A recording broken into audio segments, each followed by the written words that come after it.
Testament, then Christianity. But you saw that one, right? You saw that one, yeah. And, I have a look. I've seen that. You've seen that one? Okay. All right. Okay. Do you happen to have a fine? I don't have any more than I don't think. All right. I can ask him, maybe he can ask him. Excuse me. And do you have a 5 or a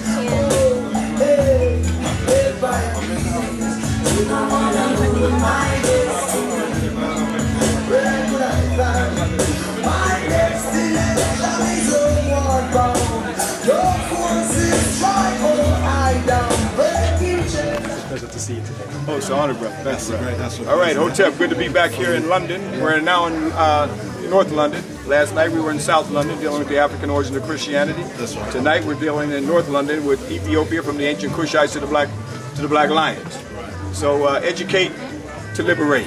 Tell the people when you're going to do your Kemet New tour. Kemet New tour is done annually every summer. This year will be July 11th to July 25th. So this is done annually every summer, and then of course Ethiopia will be in the winter. And we will have that on our website. You can go to KemetNu, that's KEMETNU.com, and we have the information. And we are honored to have a lot of brothers and sisters coming from UK annually every year to join us in Kemet, in Egypt, as it's called today. That's right. And we got quite a few brothers and sisters joining us today, joining us this year, and brothers and sisters coming from the Caribbean and of course the U.S. and Canada. So Africans in diaspora going back to the world's first holy land for one objective and one purpose, to learn our African ancestral story. Pulling all the pieces together, just like a SAR was cut up into 14 pieces. We are all those pieces coming together again. And that's what it's all about. One last question, Great Master. How's Dr. Ben? Dr. Ben's doing great.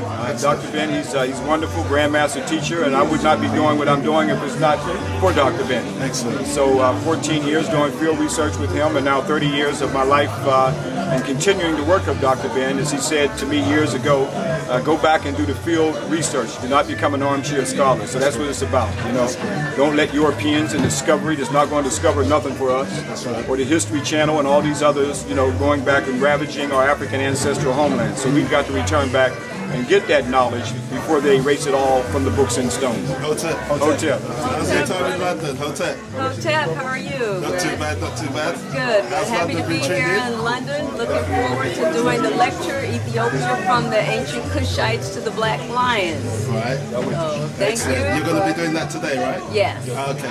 For all of you YouTube people who don't know, this is the great Merira Kwesi. I've actually got some videos online actually praising you, so I'm very happy to be here to see you today. Okay, well, thank you very much. Looking forward to the program. Hotep. Hotep. Oh, don't take registration.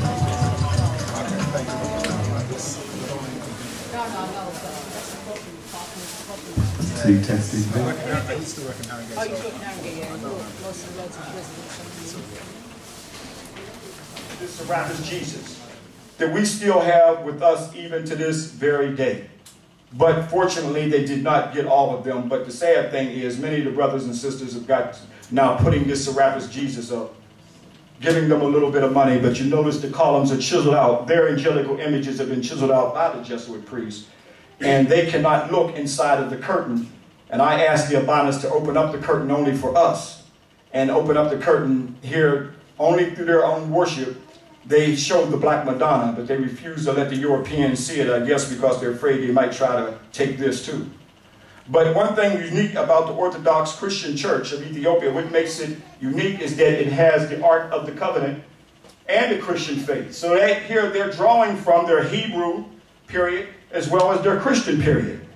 That's why you don't have this in the Western world. It makes it an Orthodox Christian Church of Ethiopia, tying this Hebrew faith as well as its Christian faith. The sad thing is, you go in some of them, and they got this white, hideous-looking Serapis Jesus and Mary in some of the churches. But it's interesting, as I showed last night, the Pope worships a black one in the cell of the Vatican. Because that's the beginning. The beginning that goes all the way back to a Set, she being the Holy Grail, the beginning of where it came from. And of course it goes way back, up out of the Nile Valley, where our ancestors were the first ones to deify the African woman. Something that we've gotten totally removed from the very sacred micro womb that we came from. She, our mother, breastfed us. She was the Holy Grail. And now we go and worship a white female. Something wrong with that.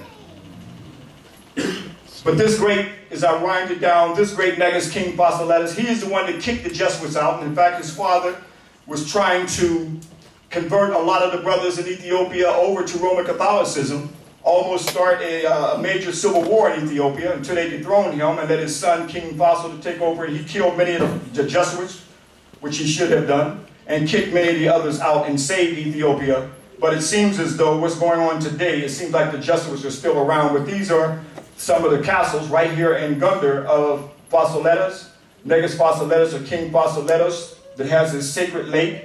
That sacred lake is drawn back thousands of years, whether we're in Kush or whether in Kemet. The sacred lakes that you see in the temples of Ipit or Sut is an African Nile Valley civilization tradition going back thousands of years. Here the Abanas here showed me where, again, James Bruce robbed many of the books out of Gondar and brought them here to England, literally stole them. James Bruce traveled to Ethiopia in 1769 to 1772. He stole a lot of priceless collections of manuscripts along with the 2 copies of the Kabbalah Nagas that he gave to the Library of Oxford University. James Bruce also took from Ethiopia the Book of Enoch, the original Hebrew text, which only existed in Ethiopian translations. So this gangster right here, Barbarian James Bruce, they tell us that he discovered the beginning of the Nile.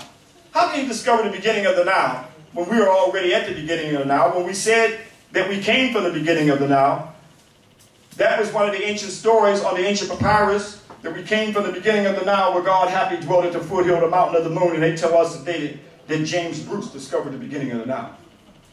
White folks always got to be discovering something when we're already there.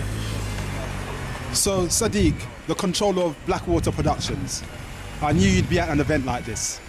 What do you think so far? Ashra Kwesi is breaking down some important information for us to know, so it's a good thing. So, is this going to be featured on your website? Yeah, definitely. Trips of Ashra Kwesi, people who came down to the lecture, saw the lecture for themselves. It's a good thing. Okay, I understood. Do you take the points he's making in regards to Ethiopia? Of course. Ethiopia, as you know, the Nile, from you open the Bible, the Nile starts from Ethiopia. It's a Greek terminology, but if you start looking from where the beginning was all black. It's always been all black. Black cars, black everything. Please.